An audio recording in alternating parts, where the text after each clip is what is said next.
ఇప్పుడు నీకు 10 ఏళ్ళు వచ్చాయి కాబట్టి మనం కొన్ని స్మాల్ రూల్స్ ఫాలో అవ్వాలి. ఎలాంటి రూల్స్ అమ్మా? మొదటిది, నువ్వు ఏడవటం వల్ల అన్నీ సాల్వ్ కావు. ఏదైనా ప్రాబ్లం ఉంటే క్లియర్ది చెప్పాలి, ఏడ్చి సాధించకూడదు. That is called communication. రెండవది, నీ హోంవర్క్ నువ్వే చేసుకోవాలి, వేరే వాళ్ళ మీద డిపెండ్ అవ్వకూడదు. నీకేమైనా డౌట్స్ వస్తే హెల్ప్ అడగాలి. That is independence. మూడవది, బొమ్మలతో ఆడుకున్న తర్వాత వాటిని ఎక్కడ తీసావో అక్కడే పెట్టాలి. That is being organised. నాలుగవది, బ్యాడ్ వర్డ్స్ అస్సలు వాడకూడదు. That shows respect.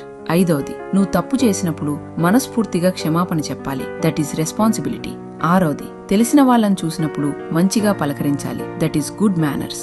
ఏడవది, ఇంటి పనుల్లో అమ్మా నాన్నలకు ఇష్టంగా హెల్ప్ చేయాలి. That is sharing. ఎనిమిదవది, నీకు ఏదైనా అర్థం కాకపోయినా లేదా డౌట్ వచ్చినా మౌనంగా ఉండకుండా వెంటనే అడిగి తెలుసుకోవాలి. That is honesty. తొమ్మిదవది, కారణం లేకుండా కోప్పడ్డం, చిరాకు పడ్డం చెయ్యకూడదు. నీ ఇమోషన్స్ ని కంట్రోల్లో ఉంచుకోవాలి. పదవది, ప్రతిరోజు కొత్తగా ఏదైనా నేర్చుకోవడానికి ప్రయత్నించాలి. That is growth. సరే, నాకు అర్థమైంది. Very good.